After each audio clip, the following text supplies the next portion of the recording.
হ্যাঁ। ওম জননীং শারদাং দেবীং রামকৃষ্ণং জগদ্গুরু পাদপদ্মে তয়োষিত্বা পুনর্মামি মুহুর্মুহুঃ।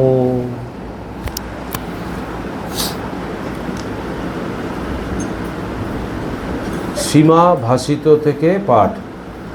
ভালো মন্দ কর্ম প্রবৃত্তির উৎস কি? জন্ম জন্মান্তরের সংস্কারের আদি কোথায়? স্বামী অরূপানন্দের এই প্রশ্নের উত্তরে মা বলছেন, তাহলে কি প্রশ্নটা এলো? সাংঘাতিক প্রশ্ন। কিন্তু আগের দিন অর্জুন প্রশ্ন করেছিল না গীতাতে ভগবানকে, অথকেন উপযুক্ত এবং পাপম চরতি পুরুষ অনিচ্ছান্নপি বার্ষ্ণেয় বলাদিব নিয়োজিত। বলেছিল না যে কে যেন অনিচ্ছা সত্ত্বেও জোর করে বলপূর্বক তাকে ওই কর্মটা করতে বাধ্য করে। বলছিল তো, বললো তো অর্জুনকে। অর্জুন ভগবানকে জিজ্ঞেস করলো তো, তারপরে ভগবান তার উত্তরে কি বলল? ভগবান বলল, কাম এসো ক্রোধ এসো রজগুণ সমুদ্ভব। বললো এই যে কাম ক্রোধ, বলছে এটা এই রজগুণ থেকে আসে। তো এই রজগুণ যখন প্রকট হয় তখনই এইগুলো এই মানে মাথাচাড়া দেয় এবং তখন ওই আসক্তিবশত হয়। তারপরে পরপর বলে গেল যে ওই জ্ঞান বললো না যে ধূম যেরকম আগুনকে ধোঁয়া যেরকম ঢেকে রেখে দেয়, জরায়ু ঢেকে রেখে দেয়, ওই দর্পণ ময়লা দ্বারা ঢাকা থাকে, তেমনি বলছে ওই জ্ঞানটাও বলছে এই কাম আর ক্রোধ বলছে এইটা দ্বারা ঢাকা থাকে। তাহলে এইটাকে তাহলে ঢাকাটাকে বার করতে গেলে, সরাতে গেলে কি করতে হবে? তখনই ভগবান ওই সূত্রগুলো দিল যে এই উচ্চ তত্ত্ব, এই ভগবত তত্ত্ব নিয়ে তোমাকে থাকতে হবে। তো এইখানে এই একই প্রশ্ন, কিন্তু ওই একই কথা যে ভালো মন্দ কর্ম প্রবৃত্তির উৎস কি? প্রবৃত্তি আর নিবৃত্তি দুটো জিনিস আছে তো। একটা হচ্ছে যে শ্রেয় আর একটা হচ্ছে প্রেয়। উপনিষদ বলছে যে একটা শ্রেয় আর একটা হচ্ছে প্রেয়। শ্রেয়টার দিকে তুমি যদি যাও তাহলে তুমি ওই পরমানন্দ লাভ করবে, শ্রেয় পথে তুমি যাবে এবং সদা সর্বদা তোমার ওই শুদ্ধ সত্য সংস্কার তৈরি হবে। আর যদি প্রেয়র দিকে যাও, প্রেয় মানে হচ্ছে কিছুক্ষণের জন্য যেটা আনন্দ দেয়, যেটা প্রিয় হয়, কিন্তু সেটা দীর্ঘক্ষণের জন্য নয়, সেটা এভারলাস্টিং নয়, তাহলে কিন্তু আবার তোমাকে ফিরে ফিরে করতে হবে, মানে আবার ওইটাকে কাটানোর জন্য আবার শুদ্ধ কর্ম করতে হবে, শুভ কর্ম করতে হবে। এইবার ওই প্রবৃত্তি বললো যে এই প্রবৃত্তির উৎস কি? প্রবৃত্তি মানে যেদিকে প্রবৃত্তি আর নিবৃত্তি, আমাদের কিন্তু নিবৃত্তির দিকে যেতে হবে, এটা নয় মানে নিবৃত্তি পথে যেতে হবে, অর্থাৎ ত্যাগের পথে যেতে হবে। প্রবৃত্তির পথে গেলেই বিপদ, যে আমার এইটা ভালো লাগছে অথচ আমি জানি এটা খারাপ, এটা ক্ষতি করবে, কিন্তু তবু আমার প্রবৃত্তিবশত আমি যে দিয়ে গেলাম, তাহলে ওটা ক্ষতি করবে। আর নিবৃত্তি হচ্ছে কোনো কিছুতেই আমার ইচ্ছা নেই, মানে বৈষয়িক ব্যাপারে আমার কোনো রকম নিজের আগ্রহ নেই, আমার সামনে এসে গেল আমি করতে বাধ্য হলাম, সেটা আলাদা কথা। ওইটা ওই যে জোরপূর্বক বলপূর্বক যেটা হয়। এইখানে এই বলছি যে এই মহারাজের প্রশ্নটা একটু অন্যরকম। বলছে এই প্রবৃত্তির উৎস কি? যে ভালো মন্দ যে কর্ম আমরা করি, আমরা কখনো ভালো কাজ করছি, কখনো মন্দ কাজ করছি। বলছে এই যে প্রবৃত্তিটা, ভালো কর্ম করতেও একটা প্রবৃত্তি লাগে, আবার খারাপ কর্ম করতেও একটা প্রবৃত্তি লাগে, প্রবৃত্তি তো আমাকে ওদিকে ঠেলে। তো বলছে সেইটার উৎস কি? একদম গোড়ায় গিয়ে ঢিলটা মারছে অরূপানন্দ মহারাজ, যে মায়ের কাছ থেকে এটার উত্তর চাইছে। তারপরে আরেকটা মহারাজই যোগ করে দিচ্ছে, বলছে জন্ম জন্মান্তরের সংস্কারের আদি কোথায়? জন্ম জন্মান্তরের সংস্কারের আদি কোথায়, মানে এই সংস্কার কবে থেকে আমাদের মধ্যে এলো? এবার মা বলছে ঈশ্বরেচ্ছা ছাড়া কিছুই হবার সাধ্য নেই, তৃণটিও নড়ে না। যখন জীবের সুসময় আসে তখন ধ্যান চিন্তা আসে, কুসময় কুপ্রবৃত্তি কুযোগাযোগ হয়, তার যেমন ইচ্ছা তেমনি কালে সব আসে, তিনি তার ভেতর দিয়ে কার্য করেন। এইটুকু হলো তো। এইবার আর একটা সাংঘাতিক কথা, নরেনের কি সাধ্য? তিনি তার ভেতর দিয়ে সব করলেন বলে তো নরেন সব করতে পেরেছিল। দেখেছেন, নরেনকে টেনে নিয়ে এলো এর মধ্যে। যে আমরা তো বলবো যে নরেন্দ্রনাথ জ্ঞানী, ধ্যানী জ্ঞানী, ওর পক্ষে এসব। নরেন অধিকারী, কিন্তু কাজটা করিয়েছে কে? শ্রীরামকৃষ্ণ। নরেন্দ্রনাথ বলছে যে আমি পারবো না, বলে তোর ঘাড় করবে। প্রথমেই বলেছিল না যে নরেন শিক্ষা দেবে, ঘরে বাইরে হাঁক দেবে। ওই একটা কাগজে লিখেও দিয়েছিল, ময়ূরের ছবি এঁকে দিয়েছিল ঠাকুর কাশীপুর উদ্যান বাড়িতে তার শরীর চলে যাওয়ার কিছুদিন আগে। নরেন বললো আমি পারবো না, বললো তোর ঘাড় করবে। তারপরে সমাধি সুখ চাইলো, বললো তালা দেয়া রইল, যখন মায়ের কাজ শেষ হবে তখন তালা খুলবো। তাহলে সেই নরেনকে টেনে নিয়ে আসছে মা। নরেনের কি সাধ্য? তিনি তার ভেতর দিয়ে সব করলেন বলে তো নরেন সব করতে পেরেছিল। নরেন এই চিকাগো বক্তৃতার সভায় বসে আছে, একে একে সবাই বক্তব্য রেখে চলে যাচ্ছে, নরেন উঠতে পারছে না। যতবার তার নাম বলতে যাচ্ছে বলছে আরেকটু পরে, বলেছে না। তারপরে নরেন উঠতে যখন বাধ্য হলো তখন একটা পেছনে হাতে একটা অনুভব করলো, কিছু একটা ঠান্ডা স্পর্শতা পাচ্ছে। তারপরে ওই থেকে একটা রে এসে তার শরীরে লাগলো। কে বললো কথাগুলো? বা sisters and brothers of America কে বললো? নরেনের মুখ দিয়ে ঠাকুর বলছে। এবং নরেন যখন আমেরিকায় বেদান্ত প্রচার করছে তখন পরের দিন কি আলোচনা করবে, কি বলবে, নরেন বিষয় খুঁজে পাচ্ছে না। রাত্রিবেলা ঠাকুরের সঙ্গে কথা হচ্ছে, ঠাকুর বলে দিচ্ছে কালকে এইটা বলবি, এটা করবি, এই বলে দিচ্ছে ঠাকুর। পড়বেন ওই disciples of eastern western and eastern people, ভগিনী ক্রিস্টিনের লেখা। অদ্ভুত, মানে ঠাকুর সব সময় তার সঙ্গে ঘুরছে। ডেট্রয়েটে ওই মেরে দেওয়ার প্ল্যান করেছিল। এই খ্রিস্টান মিশনারিরা বলল এ তো আমাদের 12টা বাজিয়ে দেবে, মেরে দিতে হবে বলে তাকে ওই কফি দিয়েছিল, দিয়ে বিষ দিয়েছিল। ঠাকুর হাতটা ধরে নিল, বললো খাস না। কে তার প্রমাণ পাচ্ছেন তো যে নরেনের কি সাধ্য? তার মানে মা প্রথমেই বলল যে ঈশ্বর ইচ্ছা ছাড়া কিছুই হবার সাধ্য নেই, তৃণটিও নড়ে না। যখন জীবের সুসময় আসে তখন ধ্যান চিন্তা আসে, কুসময় কুপ্রবৃত্তি কুযোগাযোগ হয়, তার যেমন ইচ্ছা তেমনি কালে সব আসে, তিনিই তার ভেতর দিয়ে কার্য করেন। কিন্তু মুশকিলটা এখানে কোথায় আমাদের বলুন তো? বলতে পারবেন কেউ? শিখাদি বলুন, মুশকিলটা কোথায়? আমরা সাধারণ মানুষ, এই জায়গা থেকে আমরা ভীষণ নিজেদের বিপদ ডেকে আনি। যখনই অপরের কোনো কিছু খারাপ দেখি তখন আর এর ঈশ্বরের ইচ্ছা ফিচ্ছা সব আমাদের মাথা থেকে উড়ে যায়। তখন তার ক্ষেত্রে আমি ভাবতে পারি না যে ওই মন্দ কাজটা করছে ঈশ্বর ইচ্ছায়। বুঝতে পারছেন? ওইটা সে যতটা ওই কাজ করে সে যতটা না নিচে নামছে, আমি সমালোচনা করে তার থেকে আরও বেশি নিচে নামছি। কারণ আমি ওটা চর্চা করছি, 10 জনকে বলছি। আমি যখন নিজে একটা খারাপ কাজ করব তখন আমি ঈশ্বর ইচ্ছা দেখতে পাবো এবং লোককে বলবো কি করব, ভগবানের ইচ্ছায় হয়েছে, বলবো তো। কিন্তু অপরের ক্ষেত্রে বলবো না। বুঝতে পারছেন? শিখাদি বোঝা গেল ব্যাপারটা? যখন অপরে কোনো কিছু মন্দ কাজ করবে, আমার যখন কানে আসবে, আমি তার নিন্দাটা চারিদিকে করে বেড়াই তো, একে ওকে তাকে বলবো তো। তাহলে আমি যতবার বলবো ততবার আমার খারাপটা আমার ভেতর ঢুকবে। খারাপ জিনিসের যত চর্চা করব তত আমার ভেতরটা খারাপ হবে, মলিন হবে।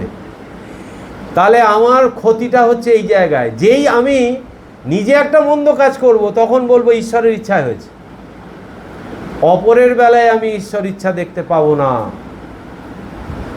বুঝতে পারছেন? Be careful. ধর্ম জগতে পা দেয়া আর ধর্ম জগতে বিচরণ করা অত্যন্ত কঠিন ব্যাপার। ওই জন্যে এই জায়গাটা মহারাজ প্রশ্নটা তোলার পেছনে কারণ এইটাই। তারপরে বলছে ঠাকুর যেটি করবেন তা ঠিক করা আছে, তবে ঠিক ঠিক যদি কেউ তার উপর ভার দেয় উনি তা ঠিক করে দেবেন। বুঝতে পারলেন? ভগবানের শরণাগত হয়ে তুমি মন্দ কাজই করো আর ভালো কাজই করো, ভগবান তোমাকে রক্ষা করবেনই করবেন। এই কমিটমেন্ট, ভগবতীর কমিটমেন্ট। তারপরে যে সব সয়ে যেতে হয়, কারণ কর্মানুসারে সব যোগাযোগ হয়। ওই মন্দ কাজের দ্বারা সে ভালো জায়গায় পৌঁছবে। আমরা কখনো যেন না ভাবি যে মন্দ কাজ করে সে রসাতলে যাবে, তা নয়। যদি সে ভগবানের শরণাগত হয়ে থাকে তাহলে ওইটুকু বাধার জন্য তার আটকে ছিল, এটা ভেবে নিতে হবে। সব সয়ে যেতে হয়, ওই জন্য বলছে সব সয়ে যেতে হয়। যে তুমি যেই মুহূর্তে ধরুন আমার দ্বারা একটা খারাপ কিছু হলো, কাজ হলো, আমি সঙ্গে সঙ্গে ধরুন আমি কথায় বলছি এই পাঠচক্রটা আমি ছেড়ে দিলাম, বা ঠাকুরের প্রতি মায়ের প্রতি বিশ্বাস ছেড়ে দিলাম, দিয়ে জব ধ্যান বন্ধ করে দিলাম, পড়াশোনা বন্ধ করে দিলাম, তাহলে লাভটা কার হলো? ক্ষতিটা তো আমারই হলো। ওই জন্য বলছে সব সয়ে যেতে হয়, সহ্য করতে হবে। ভালো মন্দ বলছে মন্দ বুদ্ধি তিনিই দেন, ভালো বুদ্ধি তিনিই দেন। সেই জন্য বলছে সব সয়ে যেতে হয়, কারণ কর্মানুসারে সব যোগাযোগ হয়। তার মানে কি? ভালো কাজটা করছো, ভালো ভালো চিন্তা করেছো, আগের ভালো ভালো কাজ করেছো, ভালো কাজ করছো। আবার মন্দ চিন্তা করেছো, মন্দ কর্ম করেছো, আবার মন্দ কর্ম করতে বাধ্য করছে। কিন্তু যদি সইতে পারো, নিজেকে যদি ঠিক জায়গায় ভগবানের চরণে নিজেকে ধরে রাখতে পারো, তাহলে কিন্তু তিনি তোমাকে আরও ভালো জায়গায় নিয়ে যাবেনই। এই জন্যই মা বলছে ঠাকুর যেটি করবেন তা ঠিক করা আছে। বুঝতে পারছেন? কাকে কোন জায়গায় কিভাবে নিয়ে যাবে এইটাই বলতে চাইছে। ঠাকুর যেটা করবেন তার ঠিক করা আছে, তবে ঠিক ঠিক যদি কেউ তার উপর ভার দেয়, এই কন্ডিশন দিয়ে দিল। হ্যাঁ, তার উপর যদি শ্রদ্ধা ভক্তি থাকে, আমার যতই বিপদ আসুক, যতই আমাকে মানে আমার ইচ্ছা নয় অথচ অন্য কাজ আমাকে করতে বাধ্য করছে কেউ, যেমন ধরুন ব্যবসা করতে গেলে মিথ্যা কথা বলতে বাধ্য হবে, এমন সিচুয়েশান আসবে, বলতে হবে। কারণ ব্যবসাদার কখনো সত্য কথা বলে ব্যবসা করতে পারবে না, বিশেষ করে এই যুগে।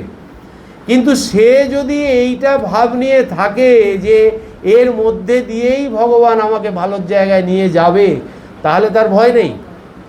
একটা উদাহরণ দিলাম আমি, সংসারেও তাই বাধা আসবে। এই বাধাগুলো আসে কেন? আরও আমরা যাতে জোর করে তার দিকে যেতে পারি। হ্যাঁ, তো সেই জন্য এই দুটো দেখুন পরপর তিনটে জায়গা। একটা হচ্ছে নরেনের কি সাধ্য, তিনি তার ভেতর দিয়ে সব করলেন বলে তো নরেন সব করতে পেরেছিল। তারপরে ঠাকুর কুপ্রবৃত্তি সুপ্রবৃত্তি সব তিনি দিচ্ছেন, আর তিনি হাত ধরে সব করাচ্ছেন। তারপরে বলল তিনি যেটা করবেন তার সব ঠিক করা আছে। কেউ যদি তার উপর ভার দেয় তাহলে তো তার কোনো চিন্তা নেই, সে সব ঠিক করে দেবে। আর লাস্টের কথাটা হচ্ছে যেটা উপনিষদের ভাষায় তিতিক্ষা, এইটা হচ্ছে কথা। এই যে তিতিক্ষা আছে না, ত্যাগ তপস্যা তিতিক্ষা, মা বলছে সহ্য গুণের সমান গুণ নেই, সহ্যের সমান গুণ নেই, সন্তোষের সমান ধন নেই, দুটো কথা বলেছে না। তো এই সহ্য সহ্য সহ্য, এই স এই সব সয়ে যেতে হয়, কারণ কর্মানুসারে সব যোগাযোগ হয়। ওই কর্ম থেকে এসছে, আবার কর্মের দ্বারাই ওটা খণ্ডন হবে। ওই জন্য বলছে আবার কর্মের দ্বারা কর্মের খণ্ডন হবে। কোন কর্মের দ্বারা? কোন কর্মের দ্বারা? ওই কর্ম ওইটাও চলবে, পাশাপাশি ভগবত আরাধনাও চলবে। ওই ভালো কর্মটার দ্বারা ওই মন্দ কর্মের খণ্ডন হয়ে যাবে। এ বিজ্ঞান পুরো অদ্ভুত একদম। তারপরে বলছে জনৈক ভক্তের সন্তান সম্পর্কে প্রভাকরের ছেলেটি ভালো হলে হয়, ছেলে হওয়া এক পাপ। তিনি বলতেন, সংসারে সব ভেলকিবাজি, ভেলকিবাজি বটে, তবে মনে থাকে না এই দুঃখ। এটা জনৈক ভক্তের ওই একই বলে অরূপানন্দ এইখানে মহারাজের যে কথাটা আর এইটা অনেকটা প্রায় একই রকম, ওই জন্য বলছে যে ছেলে হওয়া এক পাপ। তিনি বলতেন, সংসারে সব ভেলকিবাজি, ভেলকিবাজি বটে, তবে মনে থাকে না এই দুঃখ। তা আমরা এই মনে থাকে না মানে কি, আমরা আবার এই সংসার বন্ধনে জড়াই, এই সমস্ত ভুলে যাই আমরা, যে ওটাই আমার দুঃখের কারণ হবে এক সময়, এটা আমরা ভুলে যাই।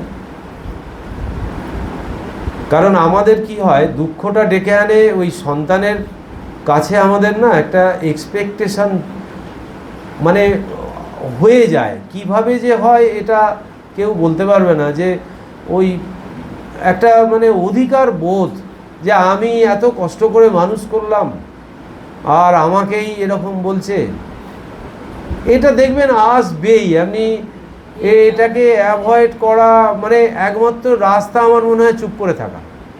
আপনার মনে আসবে, ক্ষোভ আসবে, দুঃখ আসবে, সেইটাকে যদি হজম করা যায় যে না কিছু বলবো না, তাহলে কিন্তু আপনি দুঃখটাকে জয় করতে পারবেন, নাহলে কিন্তু পারবেন না। যে মুহূর্তে আপনি রিয়্যাক্ট করবেন সেই মুহূর্তে কিন্তু আপনাকে দুঃখের মধ্যে যেতেই হবে।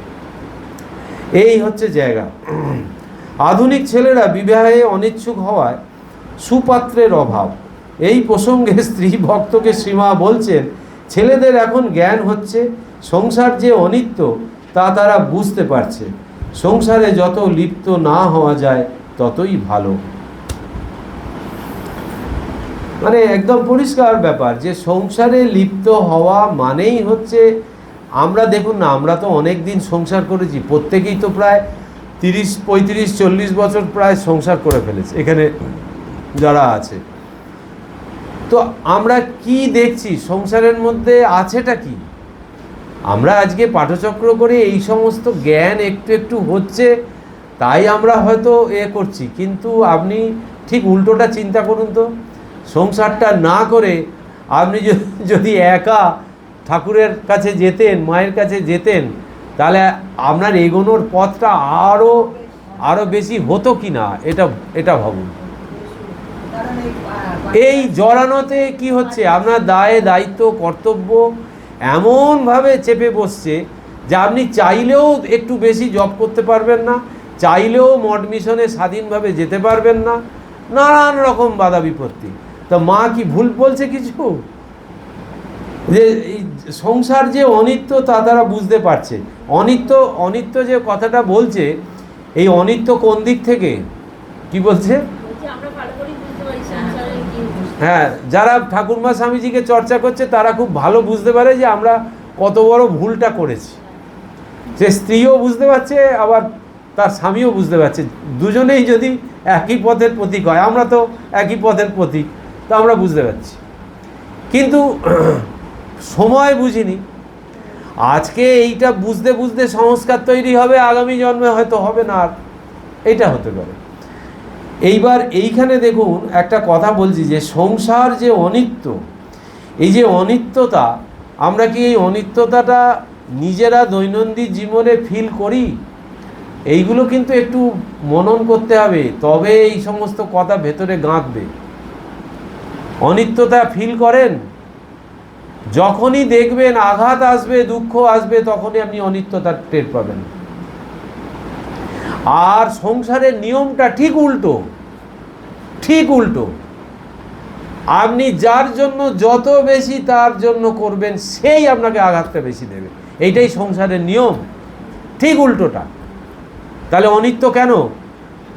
অনিত্য মানে এটা চিরদিন, আমি যে মানে এখানে যে একটা ভালো কিছু করব, যে যার জন্য করছি সেও আমার পথের প্রতীক হবে, আমাকে বুঝবে, তবেই তো নিত্য হলো, তবেই তো সেটা স্টে করলো। কিন্তু এটা কোনো জিনিস এখানে স্টে করে না।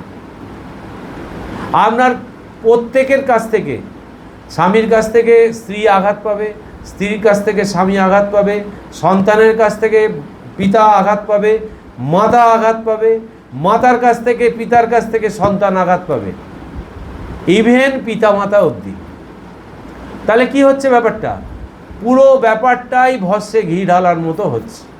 সারাটা জীবন কেটে যাচ্ছে, কিন্তু আমি যেটা চাইলাম সেটা হলো না, হবেও না, কারণ এটা অনিত্য। এই জন্যে বলছে যে সংসার যে অনিত্য তা তারা বুঝতে পারছে। কারা বুঝতে পারছে? যে যাদের জ্ঞান হচ্ছে, বলছে যারা এই বুঝতে পারছে, সারটা যারা বুঝতে পারছে। এবার বলছে স্ত্রী ভক্তদের সঙ্গে কথা প্রসঙ্গে মা বলেছিলেন, শোনো মা, বিধাতা যখন প্রথম মানুষ সৃষ্টি করলেন তখন এক প্রকার সত্যগুণী করেই করলেন, ফলে তারা জ্ঞান নিয়ে জন্মালো। সংসারটা যে অনিত্য তা বুঝতে আর তাদের দেরি হলো না। সুতরাং তখনই তারা সব ভগবানের নাম নিয়ে তপস্যা করতে বেরিয়ে পড়ল এবং তার মুক্তি পদে লীন হয়ে গেল। বিধাতা দেখলেন তবে তো হলো না, এদের দিয়ে তো সংসারের লীলা খেলা কিছু করা চলল না। তখন সত্যের সঙ্গে রজ তম অধিক করে মিশিয়ে মানুষ সৃষ্টি করলেন। এবার লীলা খেলা চলল ভালো। মা যে স্বয়ং ভগবতী, এই কথা দিয়েই পরিষ্কার বোঝা যায়। কারণ এই কথাটা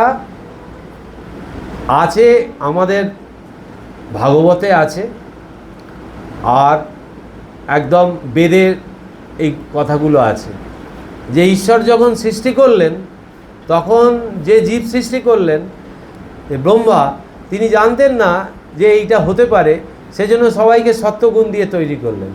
এবার সত্যগুণ দিয়ে তৈরি করতে গিয়ে সবাই তো ভগবানের দিকে চলে যাচ্ছে, তার সৃষ্টি লীলায় কেউ তো অংশগ্রহণ করছে না, যাবেই না। সত্যগুণ মানেই তো জ্ঞানী, সে কিছুতেই ওদিকে যাবে না। তো সেই জন্য বলছে ভগবান আবার কায়দা করলো, তখন বললো তার ভেতরে এবার রজতম ঢুকিয়ে দিল, দিয়ে এবার রজগুণ দেওয়া মানেই কর্মচাঞ্চল্য এসে গেল, তমগুণ দেওয়া মানেই এই জড়ানো আসক্তি, এইসবের মধ্যে চলে গেল। তো বিধাতা দেখলেন তবে তো হলো না, এদের দিয়ে তো সংসার লীলা খেলা কিছু করা চললো না। তখন সত্যের রজ তম অধিক করে মিশিয়ে মানুষ সৃষ্টি করলেন, এবার লীলা খেলা চললো ভালো। বুঝতে পেরেছেন মা যে কি? ওফ! অরূপানন্দ মাকে বলছেন, শ্রীমা আর পৃথিবীতে না এলেও তার নিজের আসবার বাসনা আছে, কাজেই তিনি আবার ঠাকুরের সঙ্গে আসতে চান। এ কথা শুনে মা বলছেন, তুমি তখন হয়তো আর আসতে চাইবে না। এই জগতে কি আর আছে? কোন জিনিসটা ভালো বলো না? তাই ঠাকুর সজনে খাড়া, ডাঁটা, পলতা শাক এইসব ছাড়া আর কিছু খেলেন না। মুখে সন্দেশ দিতে যেতুম, বলতেন ওতে কি আর আছে, সন্দেশও যা মাটিও তা। বুঝতে পারছেন? তার মানে কি, সন্দেশ আর মাটিকে এক জায়গায় ফেলছে, তার মানেটা হচ্ছে তার কাছে এইগুলোর কোনো মূল্য নেই। ওই যে মথুর শ্রীকৃষ্ণকে করলো না, যখন ওই শ্রীকৃষ্ণ না কালীর না কৃষ্ণের, এই যে গয়না চুরি গেল মা কালীর, গোবিন্দের, তো এই গয়না যখন চুরি গেল তখন তো মথুর এসে দেখলো এরকম গয়না চুরি গেছে, খবর দেওয়া হলো, এলো এসে মথুর তো তখন বললো, তুমি কেমন গো যে তুমি তোমার নিজের গয়না বান্ধায় রক্ষা করতে পারলে না? মথুর সেটা শুনে তো এক দিল বেশ করে, এই ঠাকুর সেটা শুনে এবার মথুরকে দিল, বললো তুমি কি গো, স্বয়ং লক্ষ্মী যারে হয়ে আছে আর তুমি বলছো ওগুলো তো তার কাছে মাটির ঢেলা, তোমার কাছে সোনা হতে পারে, ওগুলো মাটির ঢেলা। তার মানে এরা এই যে সন্দেশ আর মাটি এক দেখছে, তার মানেটাই হচ্ছে এই বহির্জগতের যা কিছু এইগুলো সবই অনিত্য, এগুলো কোনোটাই মানে কি বলবো, আমি চারটি সোনা জোগাড় করে আমি কি অমৃতত্ব লাভ করতে পারবো? সোনা বলুন, টাকা পয়সা বলুন, হিরে জহরত বলুন, পারবো? আমার যতটুকু দরকার ওইটুকু আমি সংসার চালানোর জন্য আমার লাগবে, বাকিটা কি হবে? বাকিটা ব্যাংকের লকারে থাকবে। সোনার কথা বলছি, ব্যাংকের লকারে থাকবে, পরম্পরায় ওটা লকারেই থেকে যাবে, তাই তো? যখন ওই ব্যাংকটা যখন ডাকাতি ফাকাতি হবে তখন মাথায় হাত পড়বে, যা অতগুলো জিনিস ছিল সব চলে গেল, কোনোটাই আমার কাজে লাগবে না। মানে ঠাকুর হৃদয়কে একটা কথা বলেছিল যে, হৃদয় যদি জানতুম যে এই জগৎটা সত্য, তাহলে তোর এই কামার পুকুরটাকে আমি সোনা দিয়ে বাঁধিয়ে দিতুম। তার মানে তার কাছে মাটির ঢেলাও যা, আর ওই সন্দেশও তাই। অনুরাগ না থাকলে শুধু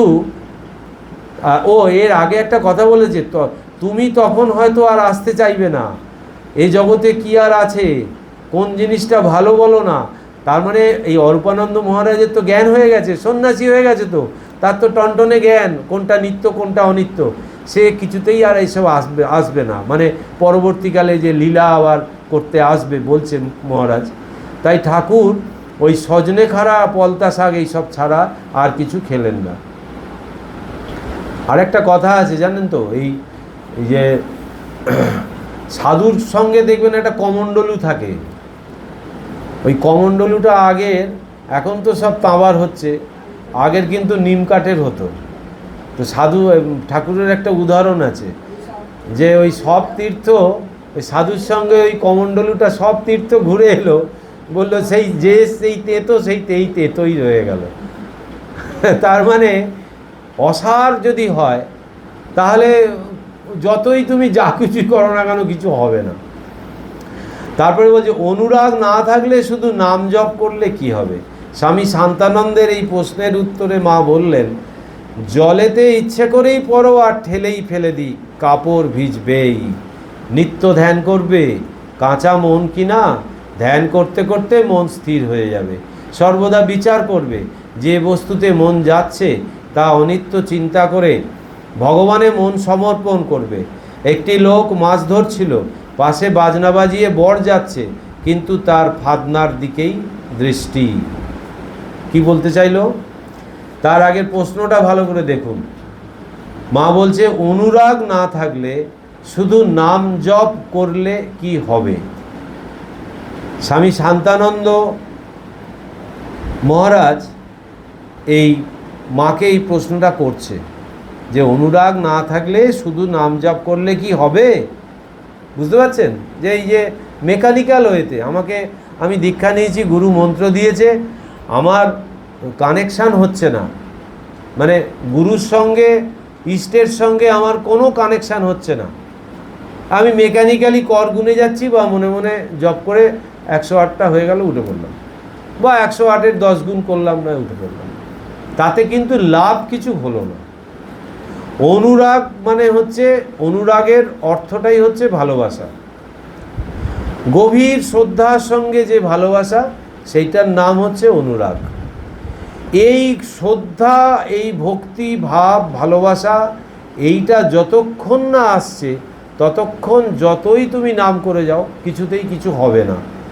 কিন্তু এইখানে হবে, কখন হবে মা বলে দিচ্ছে, বলছে জলেতে ইচ্ছা করেই পড়ো আর ঠেলেই ফেলে দিক, কাপড় ভিজবেই।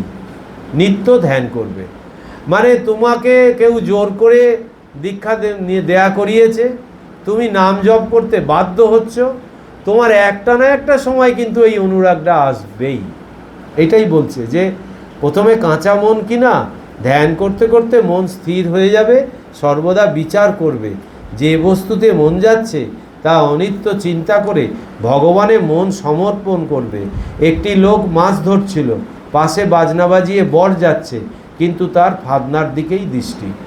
আচ্ছা, এবার এইটার উল্টোটা ভাবুন, যদি তার ফাদনার দিকে দৃষ্টি না থাকে মাছটা তুলতে পারবে না। বুঝতে পারছেন? তার মানে ওইটার প্রতি তার একাগ্র, ওইটার অনুরাগ, ওই ফাদনাতে তার অনুরাগ, ভালোবাসা সব কিছু ওইখানে কনসেন্ট্রেট করছে, তবে না সে মাছটা তুলতে পারবে, ধরতে পারবে, নাহলে পারবে না। ওই জন্য বলছে এই ফাদনার দিকেই দৃষ্টি।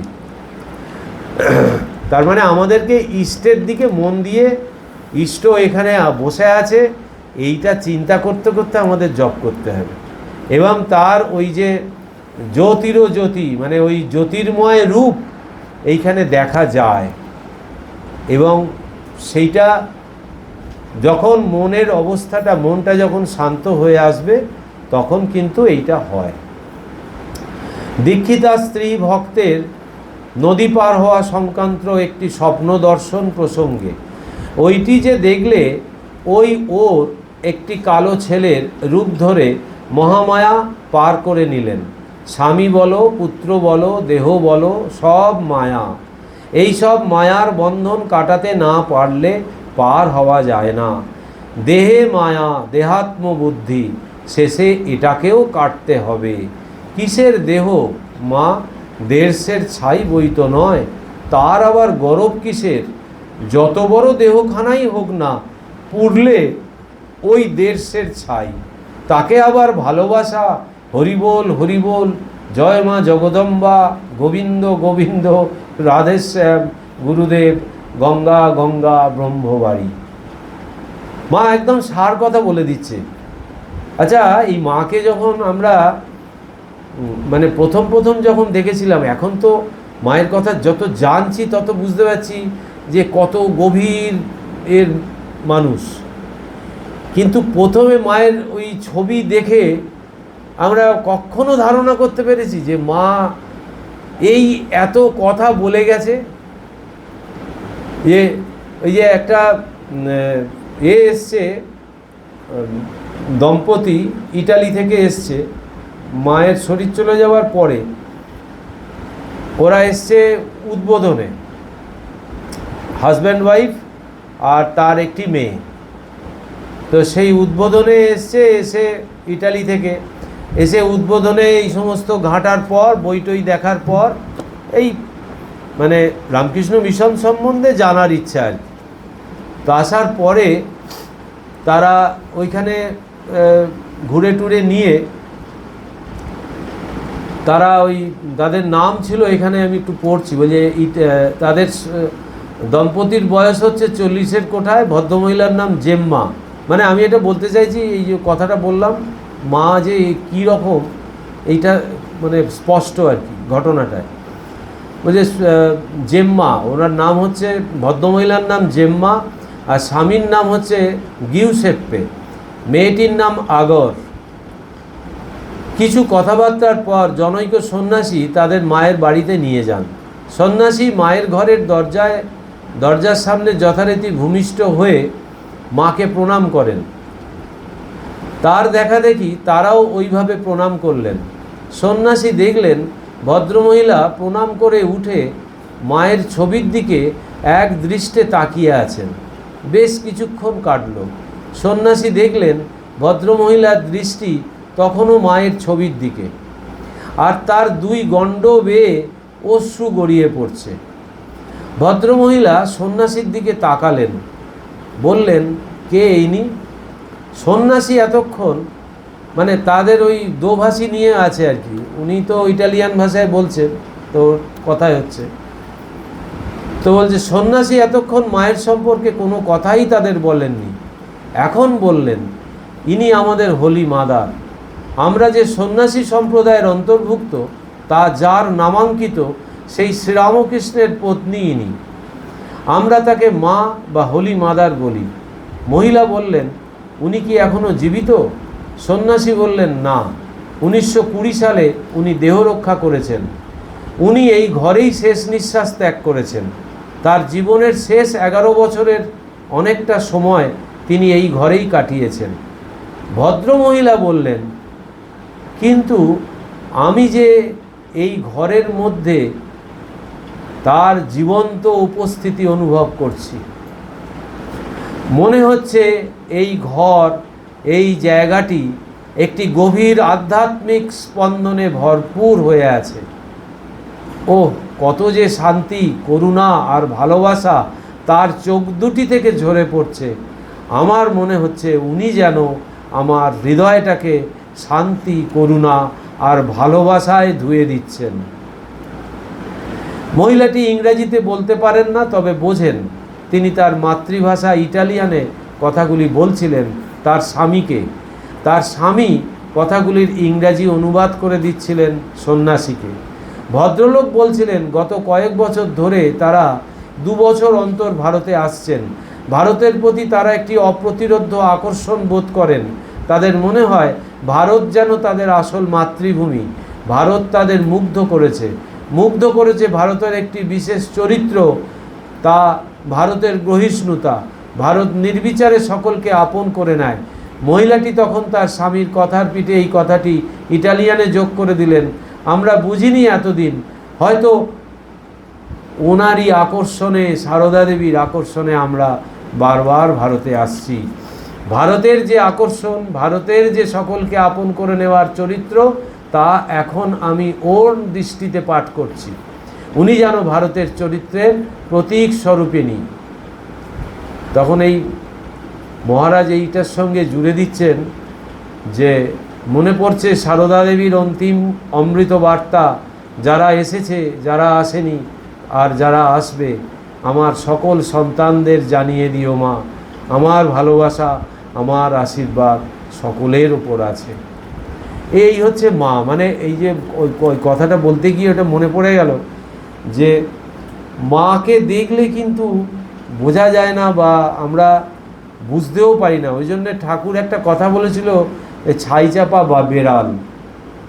মানে বেড়াল তো ছাইয়ের গাদায় পড়ে থাকে, ছাইয়ের সঙ্গে পুরো তাদের রঙটা এক হয়ে যায়, মিশে যায়, তো তাকে আলাদা করা যায় না। তো মাকে কিন্তু আমরা খুব করে না ডাকলে, খুব করে তাকে না পেতে চাইলে তিনি কিন্তু অধরা। যতই তার বই পড়ি, যতই তাকে করি, প্রচণ্ডভাবে তাকে ডাকতে হবে। স্বামী অরূপানন্দকে মার নির্বাসনা সম্পর্কে উক্তি, বাসনা থাকতে জীবের যাতায়াত ফুরায় না, বাসনাতেই দেহ হতে দেহান্তর হয়, একটু সন্দেশ খাবার বাসনা থাকলেও পুনর্জন্ম হয়, তাই তো মঠে এত জিনিস আসে। বাসনাটি সূক্ষ্ম বীজ, বুঝতে পারছেন? তাই তো মঠে এত জিনিস আসে, কেন বললো কথাটা?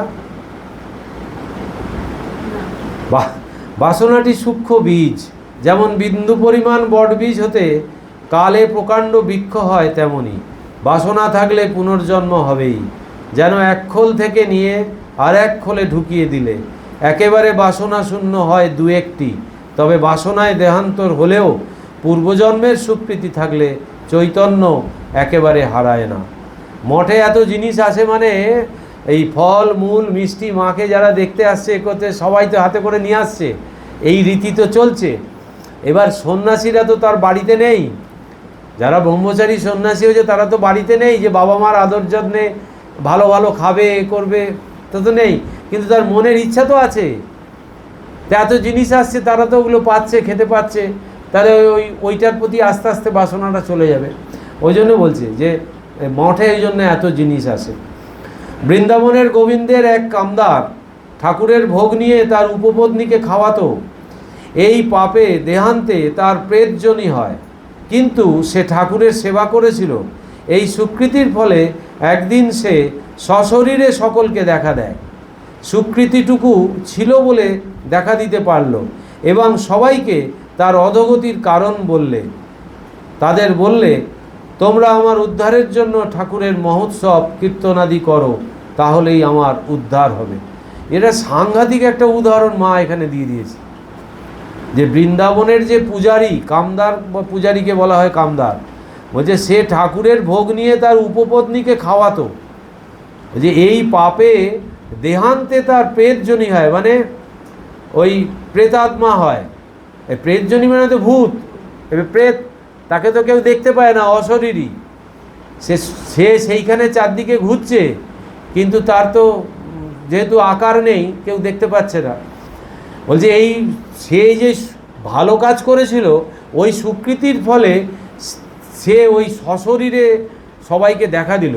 দেখা দেওয়ার পরে তার অবস্থাটা তাদেরকে বলল, তোমরা আমার জন্য একটু এইটা করো, ভগবানের নাম গান করো, এ করো, মহোৎসব করো, তাহলে আমার মুক্তি হবে। মানে ওই প্রেতাত্মা থেকে সে আবার নতুন করে জন্ম নিতে পারবে।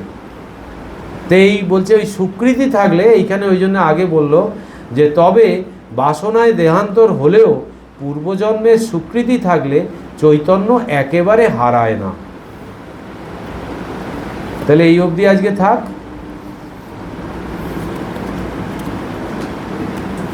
ওম নিরঞ্জনম নিত্যম অনন্তরূপম ভক্তানুকম্পাধীত বিগ্রহং বৈ ঈশাবতারং পরমেশমিদ্যং তং রামকৃষ্ণং শিরসা নমামহি।